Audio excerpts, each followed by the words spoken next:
Boa noite. O Brasil está a poucos dias de um novo governo. Entre as dúvidas e expectativas que recaem sobre a presidência de Jair Bolsonaro, uma diz respeito à política externa que será adotada a partir de janeiro próximo.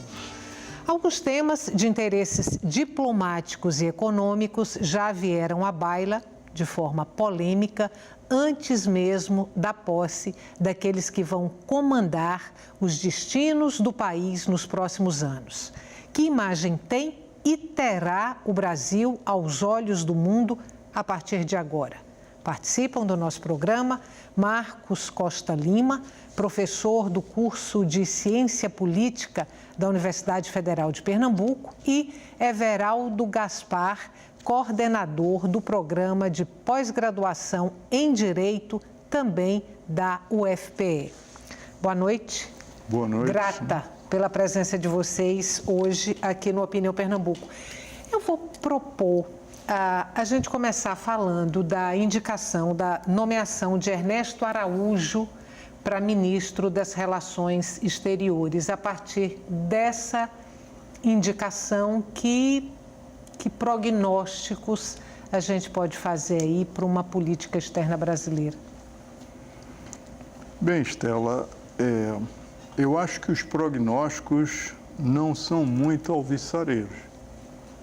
Esse ministro escolhido pelo futuro presidente, ele era um profissional eu acho que de terceiro escalão do ministério, que conta com... É um ministério que tem uma tradição no Brasil de gente muito preparada, não é? Mesmo com perfis, não é?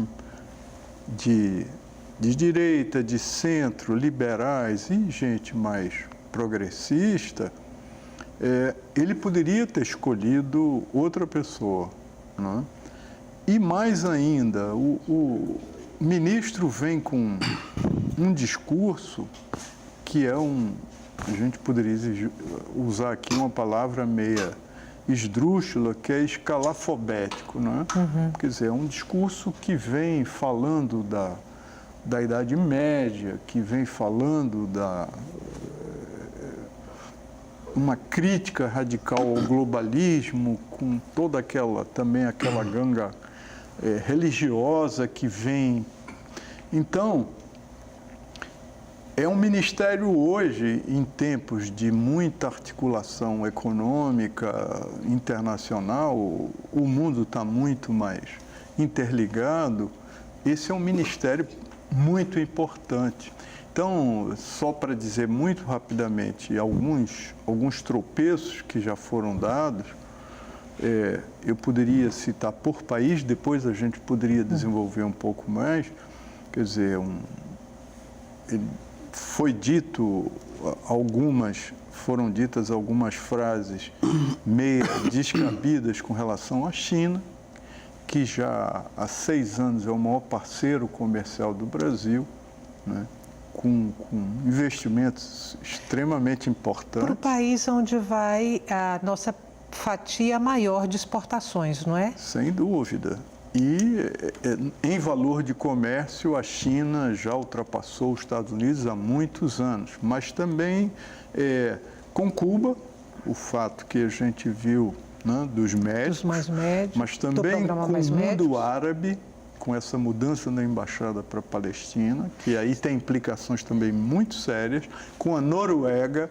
Então, há um conjunto. Então, o Brasil hoje está com a imagem muito, digamos assim, desgastada internacionalmente. A grande imprensa internacional, inclusive, vem fazendo chacota do que se passa hoje no Brasil. Gaspar, você vai nessa mesma linha de raciocínio de Marcos? Ela, veja, a minha dificuldade de compreender politicamente esses fenômenos é fazê-lo de forma contemporânea, sem entender a sociedade moderna. Entendeu? A gente, para entender o que está acontecendo hoje, precisamos entender o que é a política moderna e o Estado moderno, o direito moderno. Então, esses fenômenos que nós estamos vendo hoje não são fenômenos transhistóricos são fenômenos datados.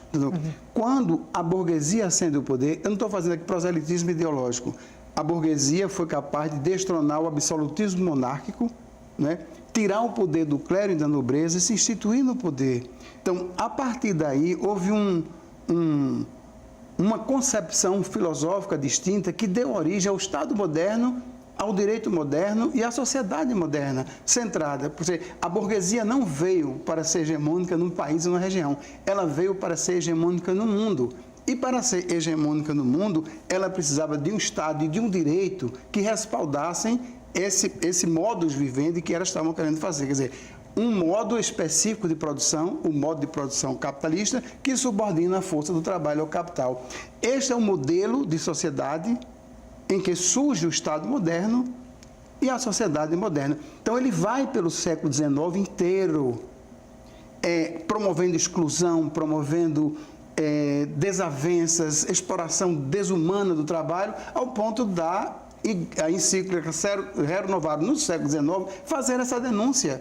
Mas o Estado liberal moderno ou burguês, ele ingressa no século XX, dentro dessa mesma concepção. O que é que ele vai experimentar? 2 guerras mundiais, a Grande Depressão de 29, o surgimento do socialismo real do nazifascismo. Então, o surgimento do socialismo real que se espalha pelo leste, depois de todas essas crises sérias do começo do século, não é? Essas crises deram origem ao estado do bem-estar social. Um estado, ideologia à parte, que promoveu uma sociedade diferente, de tempo previsível, tempo futuro. Então, veja bem, essa sociedade centrada no estado do bem-estar, que surgiu por conta do espectro do socialismo, que era o contraponto, durou até a década de 70, começa a se fragmentar na década de 70, Karl Popper, vários teóricos e cientistas políticos foram amarrando uma nova versão de liberalismo, chamada neoliberalismo, entra Thatcher e Reagan, e logo em seguida vem a queda do Muro de Berlim. Olha aí, quebrou o Muro de Berlim significa acabou o contraponto, não tem mais contraponto. Para eu entender o que está acontecendo hoje, eu tenho que entender o seguinte: o ultraliberalismo global que espalha misérias e patologias sociais por todo o planeta, que faz com que as 10 pessoas mais ricas do mundo detenham mais dinheiro do que metade da população do mundo, onde vivem 600 milhões de pessoas, traga para o que nós estamos vivendo, para o panorama de agora, onde o Brasil vai se situar. Ele não está deslocado desse fenômeno político que domina a geopolítica global. É nesse sentido que eu vou encontrar. Você veja a conexão de um presidente que já prestou continência à bandeira americana. Então, essa conexão geopolítica China, Estados Unidos, é o espaço privilegiado para a gente começar a discutir esses assuntos. Eu quis fazer esse panorama, porque senão a gente não entende. O Estado moderno, a visão pós-moderna do Estado, do direito, da política, não são fenômenos transhistóricos. Ele é datado. Ele surge com o Estado moderno, com a ascensão da burguesia, um modelo de economia que subordina a força do trabalho ao capital e se legitima e se universaliza. E passa por essas 3 etapas fundamentais. Não sei se eu estou correto na minha análise, Costa Lima. A partir disso que Gaspar falou e do que você colocou, e pegando aí o novo ministro das Relações Exteriores, a gente pode imaginar, a partir do novo governo, um alinhamento direto e imediato com os Estados Unidos, menosprezando parceiros comerciais como a China, por exemplo, que você citou? Veja, Estela, essa colocação que o Gaspar faz, ela é interessante no sentido de mostrar uma evolução e uma transformação do processo, digamos, do capitalismo, né? Desde a sua origem. E o fortalecimento do capitalismo com a Revolução Industrial e tal, no século XIX. Uma questão importante para fazer a ligação com a fala do Gaspar é que, com a globalização, que é a expressão, né, veja que aí tem muita contradição, que é a expressão do neoliberalismo, quer dizer, o liberalismo econômico que começa, por exemplo, com o apoio das grandes corporações multinacionais, com a offshorização das economias, elas começam a se espalhar e tomar conta do mundo, as grandes corporações multinacionais.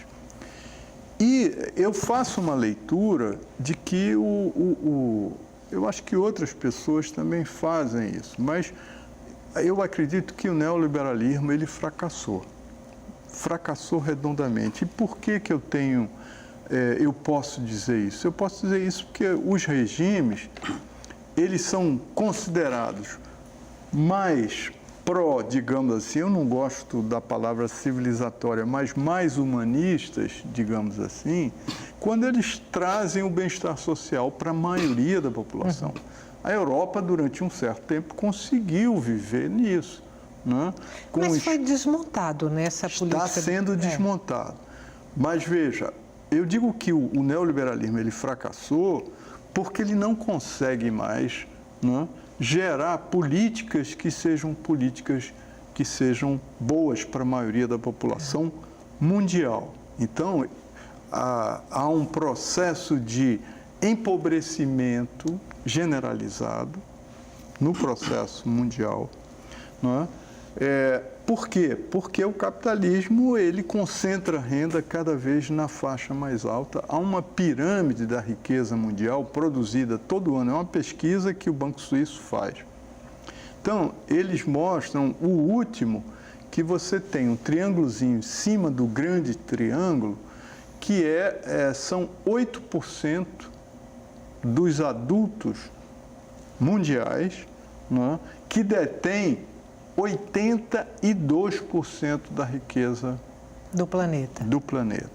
Não é? Então, isso é uma concentração e ela vem aumentando. Por outro lado, o capitalismo não consegue gerar taxas de crescimento que sejam satisfatórias.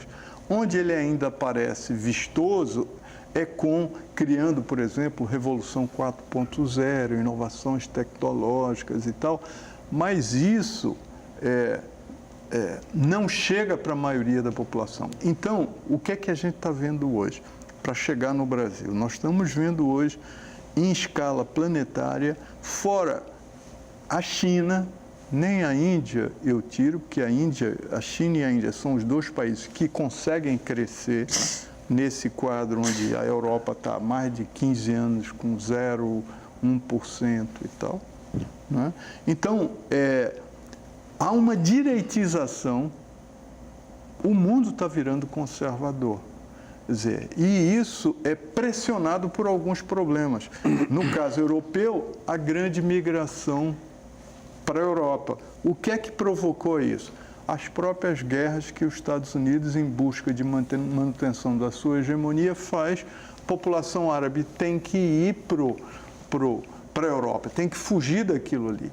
Né? Tá, mas voltando aqui para o nosso universo mais reduzido, a questão brasileira e a questão da política que o Brasil deve adotar nas relações internacionais.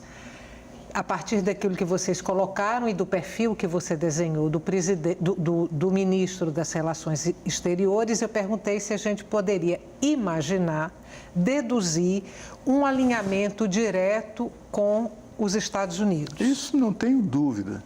Isso está mais do que... Isso aí já é, digamos, fenomenológico, não é? Quando José Serra, que foi um dos artífices do impeachment... E foi ministro das Relações Exteriores de Temer. Exatamente. Ele, como senador, ele estabelece o desmonte do pré-sal, não é? Permitindo que o pré-sal seja vendido para o capital internacional. No dia que a presidente Dilma foi demitida, no dia seguinte, ela foi deposta, no dia seguinte, o atual ministro das Relações Exteriores foi aos Estados Unidos pedir informações e conversou com gente Araújo, muito... Você está falando de Araújo ou do ministro do ministro de Temer? atual. Ele foi aos Estados Aloysio Unidos, Nunes. Aloysio Nunes foi aos Estados Unidos e conversou com gente muito cacifada na Casa Branca, no Pentágono, e voltou para o Brasil, não é? Então, só que essa política que vem aí, ela ainda é uma política, primeiro, ela começa de uma forma desastrada, porque ela é como se fosse um elefante em casa de louça, está batendo em todo mundo, não é? E ainda há 2 dias atrás, o filho do Temer, sem nenhuma delegação oficial, vai aos Estados Unidos, não é? E sai da reunião com alguns figurões nos Estados Unidos com o boné Trump 2020. Filho de Bolsonaro. O filho de Bolsonaro, desculpe. O Eduardo Bolsonaro. Que é deputado. Quer dizer, a imprensa toda, alguma imprensa, está chocada com isso, porque ele não tinha delegação para isso. Deixa eu fazer um intervalo rápido, a gente volta daqui a pouquinho. Não saia daí, o nosso intervalo é curto. Até já.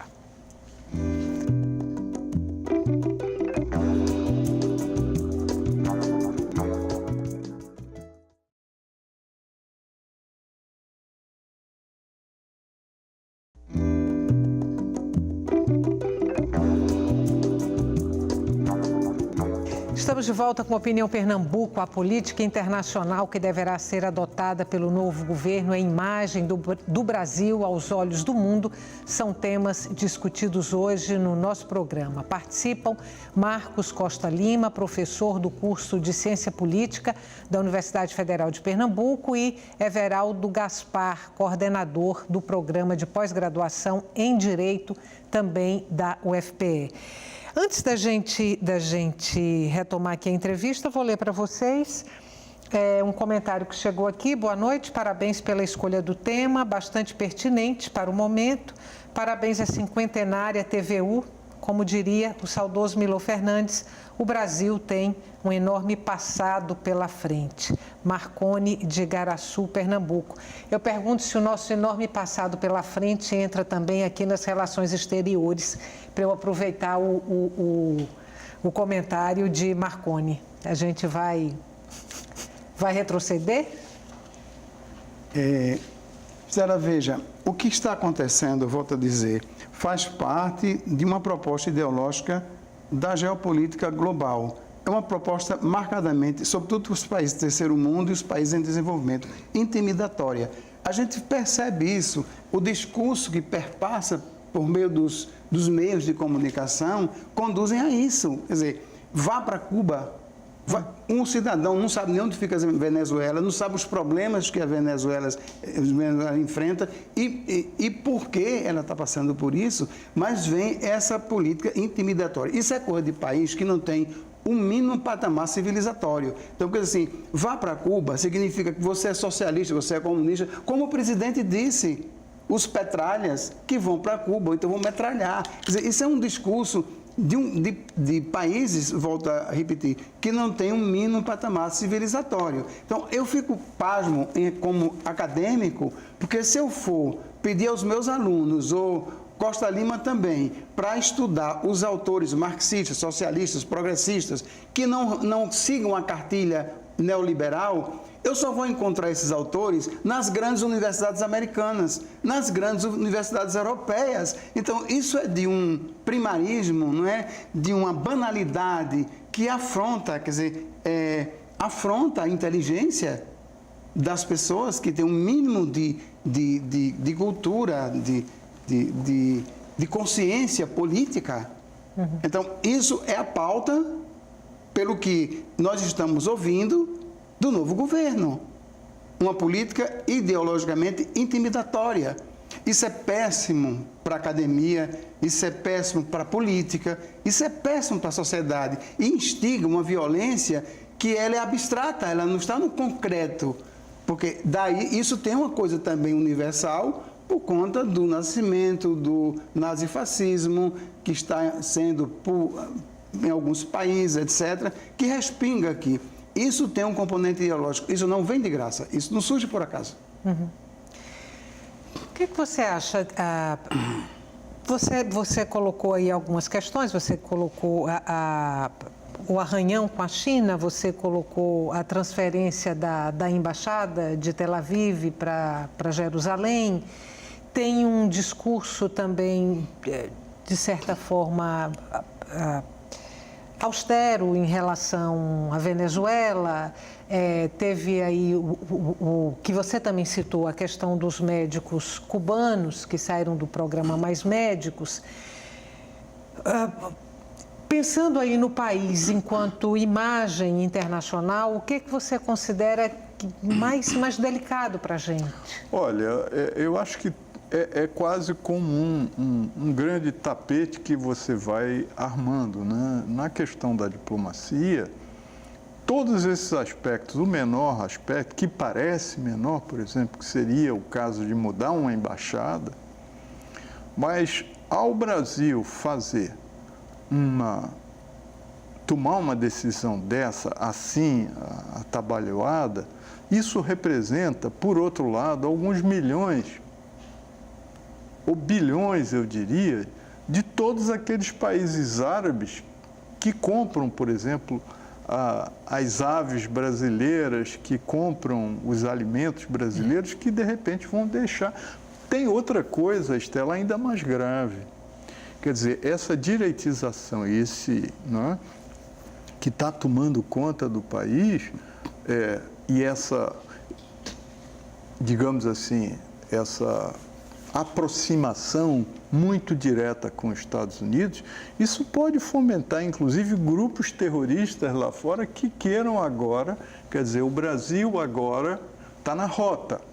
Uhum. Né? Como a França esteve na rota, como a Inglaterra esteve na rota, porque era uma adesão quase imediata aos Estados Unidos. Eu não estou querendo gerar terror nem pânico, mas isso não é uma coisa descabida.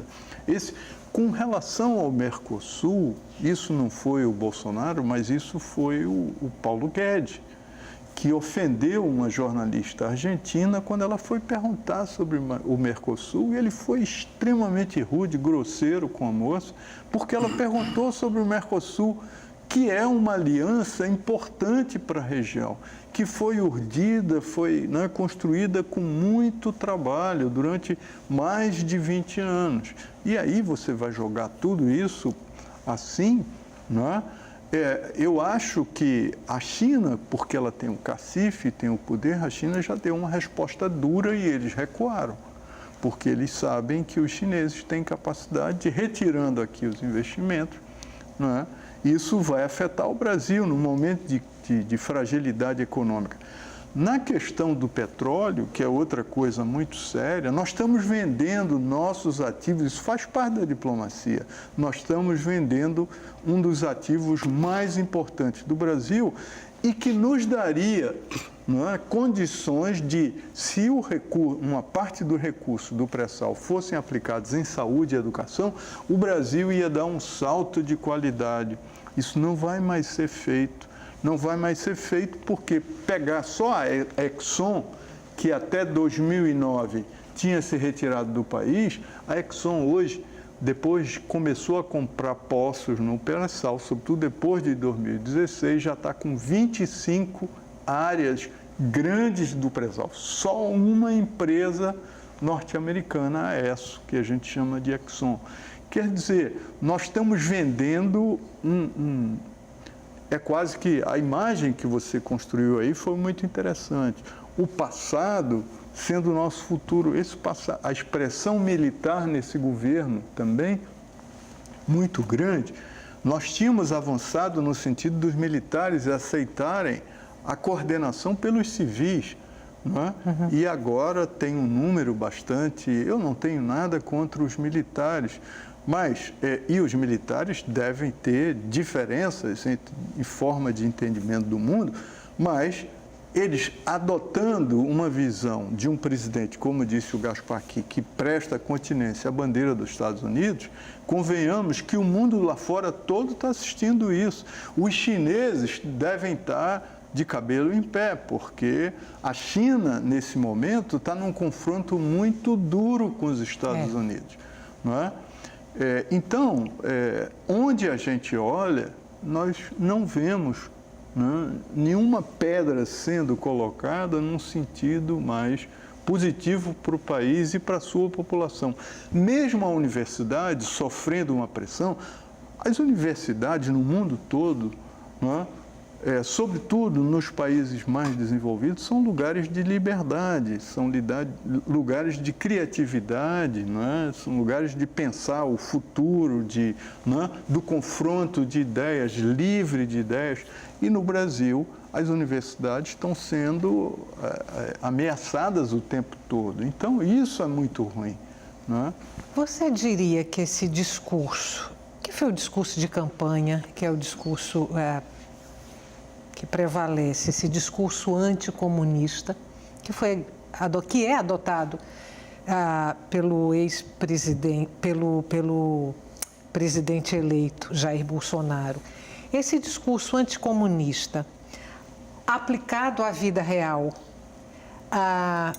ele é irresponsável, ele é desastroso, porque deixa de ser uma retórica e passa a ter reverberação nas relações internacionais, na economia do país. Estela, mas há uma coisa, eu vejo assim, né? Há um lado positivo em tudo isso, para nós pesquisadores. É identificar que é uma gama, uma imensa densidade populacional que estava acreditando nisso. Jogou-se para fora essa contradição, não é? E o que eu vejo também muito da política internacional, esse discurso contraditório, ambíguo, intimidador, psicanaliticamente, ele mina, não é, as emoções da gente, porque uma hora diz uma coisa, outra hora diz outra, né? O Trump faz isso também. Então, isso faz parte da geopolítica internacional que reverbera muito mais nos países do terceiro mundo. Então, por exemplo, eu vi declarações do presidente dizer, eu falei nunca de negro? Nunca falei isso.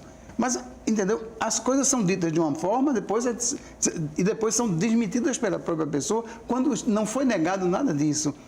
E talvez seja uma estratégia para poder desviar os problemas principais, ou para aprovar coisas, formar um governo tal como ele precisa para agradar, não é, os gestores da globalização e deixar a sociedade atônita e despreparada para, na minha visão, retomar os movimentos sociais. E essa questão, por exemplo, isso é um grande bode expiatório. Quer dizer, em pleno, é descabido, em pleno século XXI, a gente está falando de comunismo, da forma como vem sendo colocada.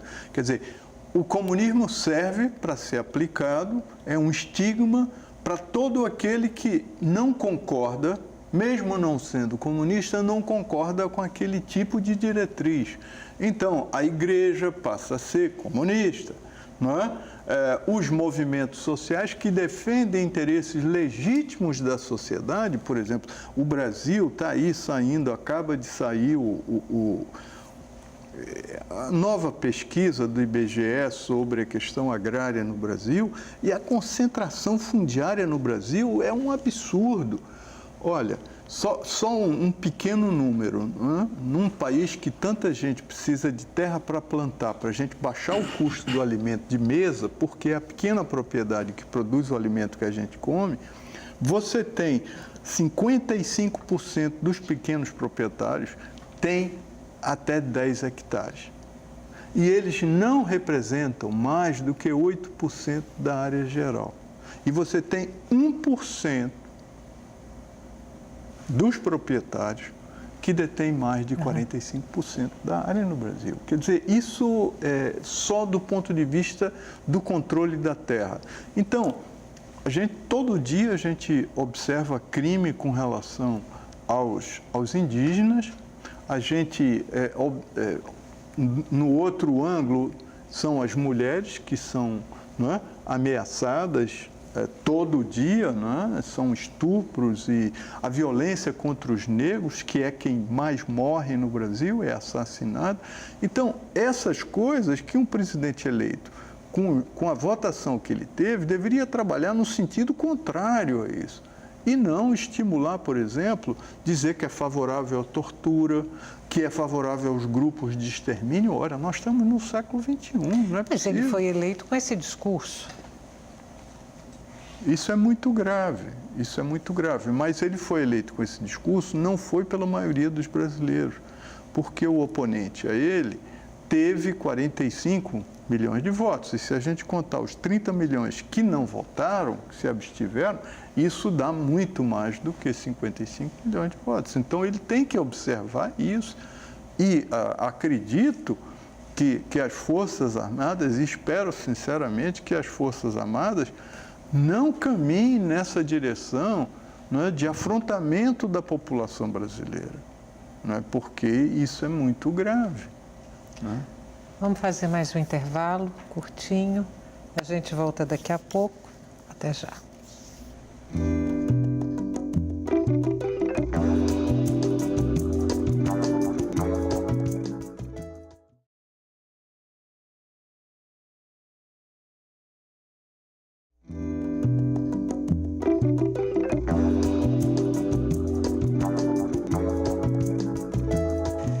Estamos de volta para o terceiro e último bloco do Opinião Pernambuco. O novo governo, a política externa que por ele deverá ser adotada e a imagem do Brasil no cenário internacional são assuntos debatidos pelos nossos convidados de hoje. Marcos Costa Lima, professor do curso de Ciência Política da Universidade Federal de Pernambuco, e Everaldo Gaspar, coordenador do programa de pós-graduação em Direito, também da UFPE.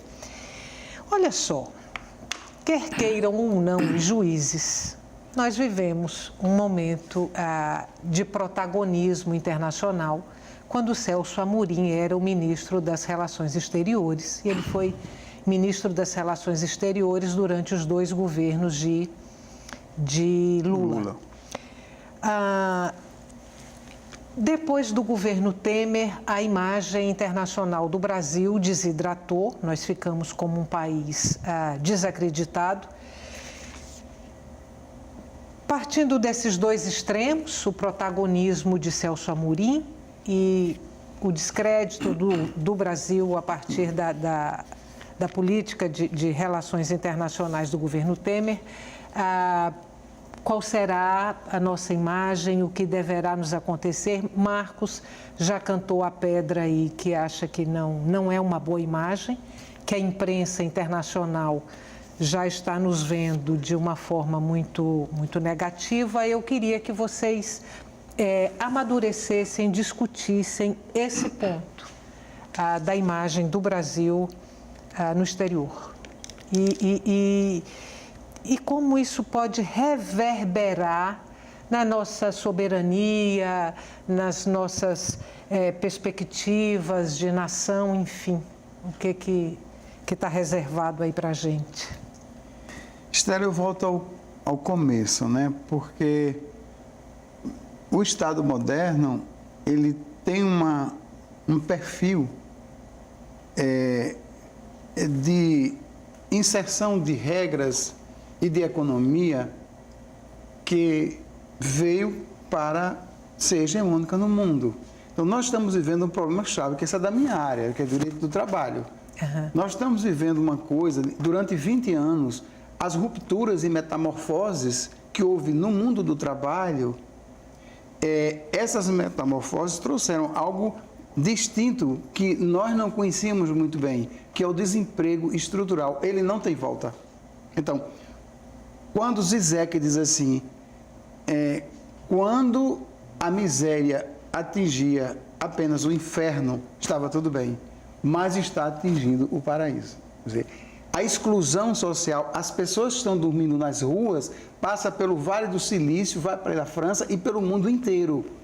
E impacta para nós, acadêmicos, saber que o ultraliberalismo global não está preocupado, ele quer mais jornada de trabalho, quer exploração ainda maior desta força de trabalho, que é uma coisa contraditória. Este é o problema da contradição do capitalismo. Mais da metade da população econômica do mundo, da população economicamente ativa do mundo, está ou atingida pelo subemprego, a clandestinização do trabalho ou pelo desemprego estrutural. Então, não é verdade, isso eu lhe digo do ponto de vista acadêmico, não é verdade que desenvolvimento e crescimento podem levantar o nível de emprego no patamar de retomada de um estado do bem-estar social, por exemplo. É incrível que eu sou uma pessoa que tem uma visão socialista e digo a você que em 1930, o homem que salvou o capitalismo, que foi Maynard Keynes,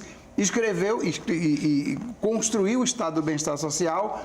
Ele disse que em 1930, pensando no desemprego estrutural e tecnológico que nós estamos vivendo, numa conferência que dizia assim, perspectivas econômicas para os nossos netos, que deveria haver uma redução de jornada drástica para 3 horas por dia, 15 por semana. Não foi nenhum marxista, não. Foi um liberal convicto, um pensador liberal, não é? E uma outra coisa que se fala muito na Previdência. Não se pode resgatar a Previdência do ponto de vista do desemprego estrutural, pensando que empregado e empregador nesse polo vai resgatar essa visão de direito de sociedade.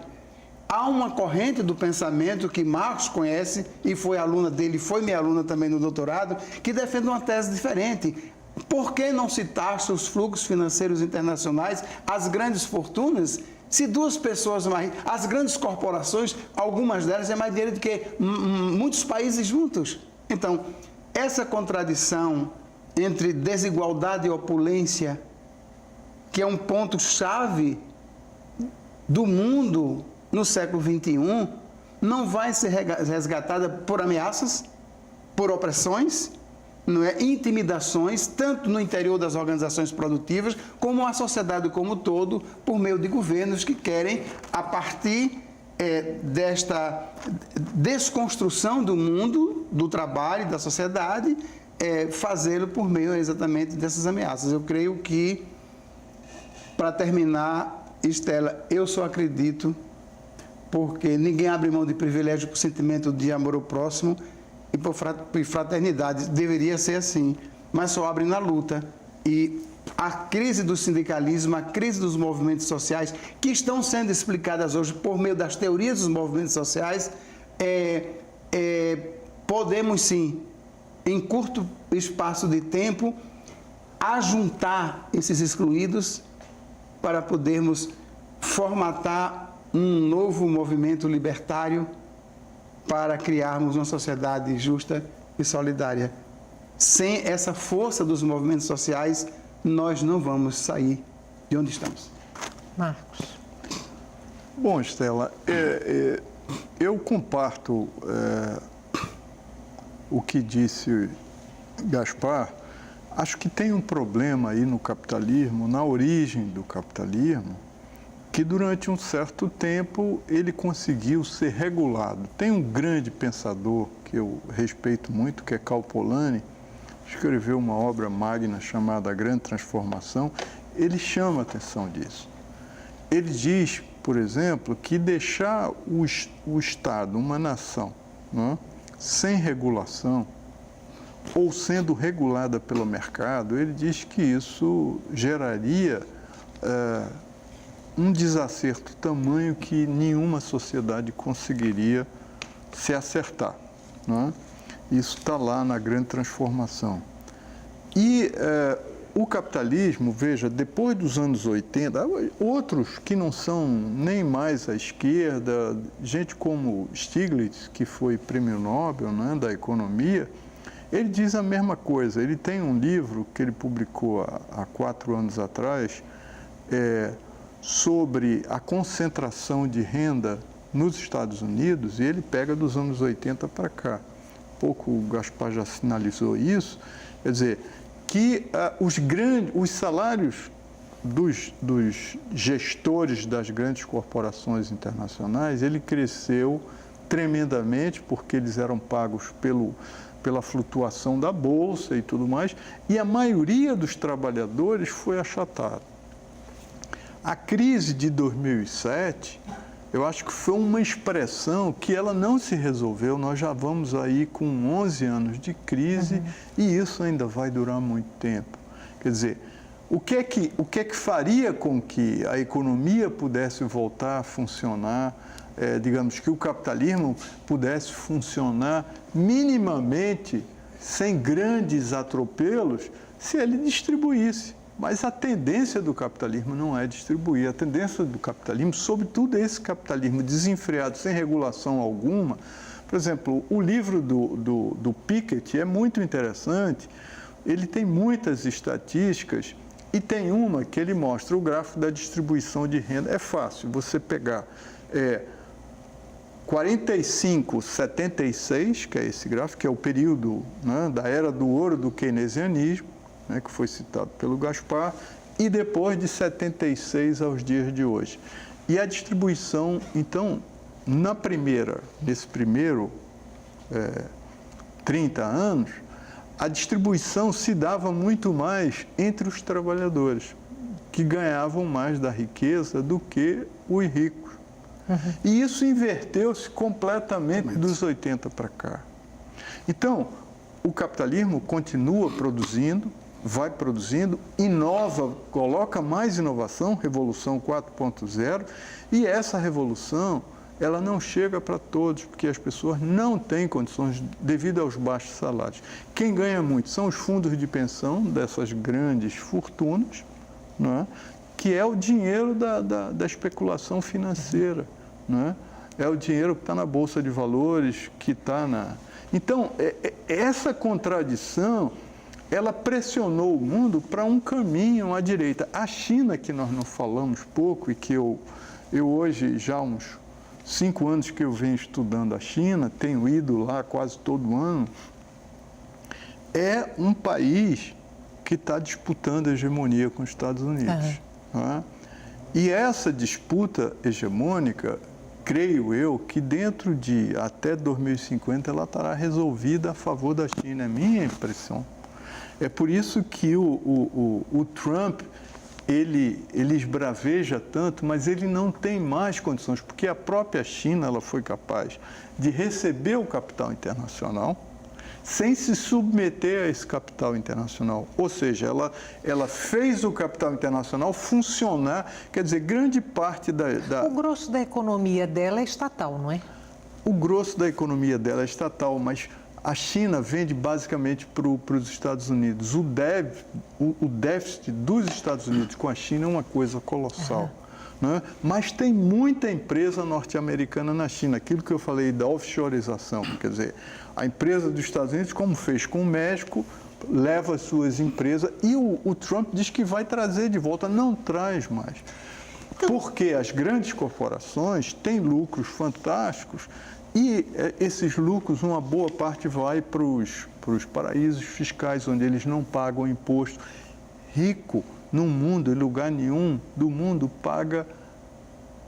quem paga imposto são as classes médias e os pobres. Isso qualquer economista sério diz isso. Eu havia dito no meu último livro, Direito do Trabalho na Filosofia e na Teoria Crítica, eu li, Estela, no jornal Folha de São Paulo e no jornal Estadão, Folha e Estadão, 2 especuladores, veja que coincidência, no mesmo dia eu citei isso no meu livro, 2 especuladores, um francês e um americano, dizendo, taxa meu capital, porque eles estão prevendo que isso não vai dar certo. Mas como é que eu, para especular, criar crises em países, né, não gerar emprego, não gerar renda para a sociedade e pago 8%, 7% de imposto, enquanto um operário americano paga 30%?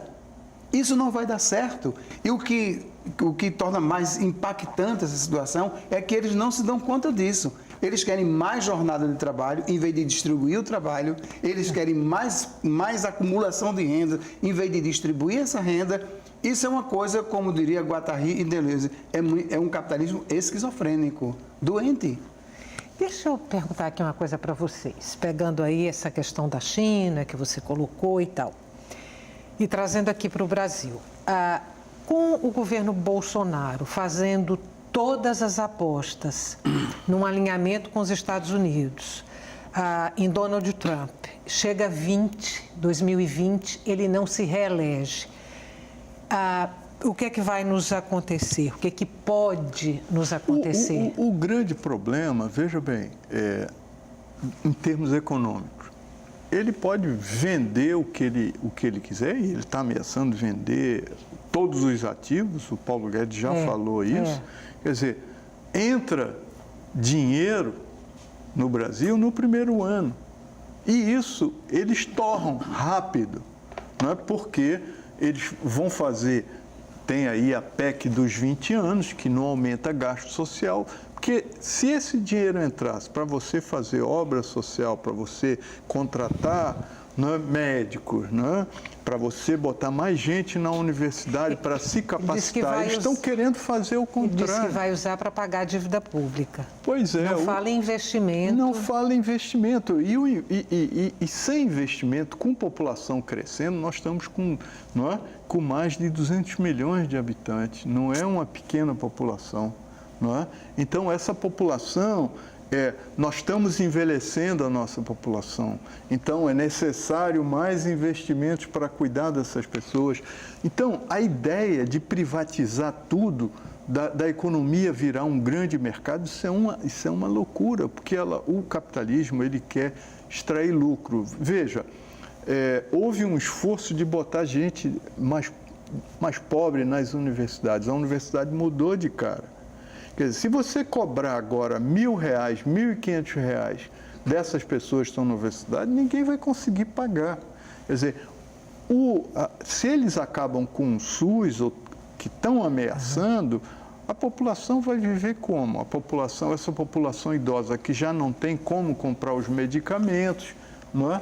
Então, há um conjunto de fatores aí que são os fatores sociais.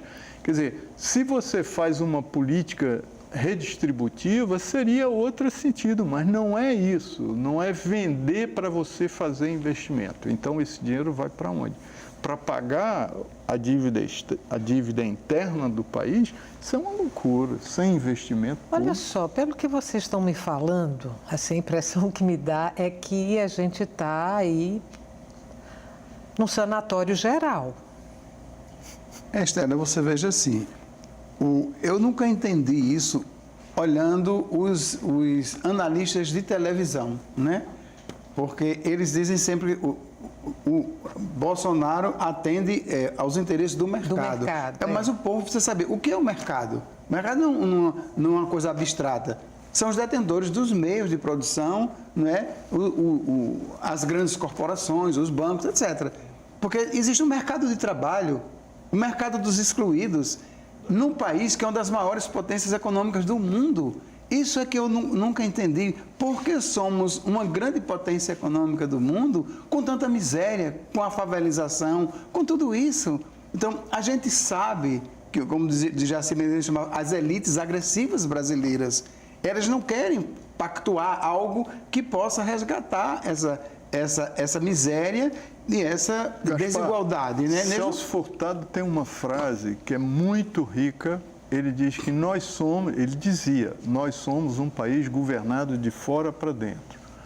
Quer dizer, parece que a gente, ao invés de trabalhar numa direção do Brasil ganhar autonomia, se emancipar, não é, fazer com que a população brasileira possa viver um pouco melhor, não é, com maior distribuição de renda, com mais educação, com mais saúde, não é? Em nome da dívida, não é, pública e tudo mais, você vai, não é, aprofundar essa desigualdade social, que já é uma das maiores do planeta. Está saindo aí as informações, estão saindo e elas são graves, sobre a distribuição de renda em escala planetária. O Brasil parece que está em 9º dos piores, de uma...